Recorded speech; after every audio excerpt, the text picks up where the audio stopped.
Selamat pagi semuanya. Di sini kami akan melakukan pengembangan bahan ajar dan media IPS. Kami dari kelompok 3 dengan saya sendiri Elizabeth Sialagan dan rekan kelompok saya Lestari Tegatoro, dan saya Repani Bersendiri. Dengan materi yang kami bawakan, penampakan alam kelas 4 SD semester 1 dengan dosen pembimbing Ibu Replina Sinaga SPD MPD dan kami dari Universitas Katolik Santo Thomas. Baik, demikianlah perkenalan dari kami. Di sini kami membuat sebuah media atau bahan ajar dari mata kuliah IPS. Buku bahan ajar dengan materi kenampakan alam. Kenampakan alam adalah segala sesuatu yang ada di alam dan terbentuk oleh peristiwa alam. Kenampakan alam yang dapat kita lihat adalah yang ada di permukaan bumi. Permukaan bumi terdiri atas daratan dan perairan. Bentuk permukaan bumi ada dua, yaitu wilayah daratan dan wilayah perairan. Baiklah, saya akan melanjutkannya tentang wilayah daratan. Yang pertama, dataran rendah. Dataran rendah adalah dataran yang memiliki 0 sampai 2000 meter di atas permukaan laut. Dataran rendah dimanfaatkan untuk permukiman industri dan pertanian. Yang kedua, dataran tinggi. Dataran tinggi adalah wilayah dengan dataran yang luas terletak pada ketinggian di atas 200 meter. Dataran tinggi disebut juga piatau atau proto. Contohnya, dataran Dieng, dataran tinggi Bone, dan lain sebagainya. Dataran tinggi cocok untuk pariwisata dan perkebunan. Yang ketiga, pantai. Pantai adalah wilayah perbatasan antara dataran dan laut.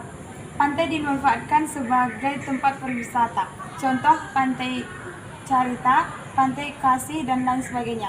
Pantai juga dimanfaatkan untuk tempat pelelangan ikan dan pembuatan garam. Yang keempat, gunung.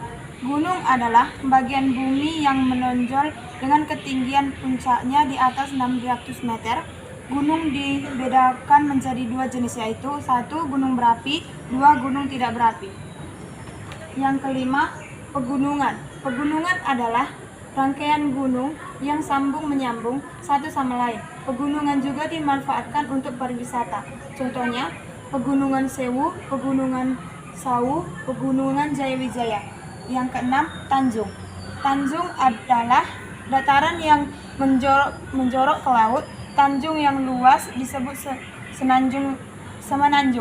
Tanjung banyak dimanfaatkan untuk membangun pelabuhan. Yang ketujuh, delta. Delta adalah dataran yang berada di tengah sungai, biasanya di muara sungai. Contoh, delta sungai Begawan Solo. Baik, selanjutnya tentang wilayah perairan. Yang pertama itu wilayah perairan, yang pertama sungai. Sungai banyak dimanfaatkan untuk irigasi dan transportasi. Contohnya yaitu Sungai Kapas di Kalimantan. Dan yang kedua itu danau. Danau merupakan suatu cekungan di darat yang amat luas, yang berisi air dikelilingi oleh daratan. Danau ada dua jenis dibedakan. Yang pertama itu danau alami dan yang kedua itu danau buatan. Selanjutnya tentang selat. Yang ketiga, selat adalah laut sempit yang berada di antara dua pulau. Misalnya Selat Sunda, antaranya Pulau Jawa dan Sumatera. Dan selanjutnya yang keempat, teluk. Teluk adalah laut yang menabrak ke darat, yang menjorok ke darat, misalnya Teluk Cendrawasih dan Teluk Banten. Baik, selanjutnya rawa. Rawa merupakan daratan rendah yang digenangi air. Rawa baik untuk perikanan dan hutan bakau, misalnya di sepanjang pantai timur Sumatera. Contoh gambar daratan. Ini adalah salah satu contoh gambar daratan. Ini gambar daratan rendah dan yang kedua daratan tinggi. Selanjutnya, ini adalah gambar contoh pantai. Ini adalah gambar contoh gunung dan yang kelima itu contoh gambar pegunungan. Selanjutnya contoh gambar perairan. Yang pertama, sungai. Ini adalah contoh gambar sungai dan selanjutnya ini adalah contoh gambar danau. Di slide selanjutnya contoh gambar rawa, contoh gambar teluk. Baik, Sekian dari penjelasan bahan ajar tentang kenampakan alam. Baik, di sini kami akan menyimpulkan pengembangan bahan ajar dan media yang telah kami bawakan.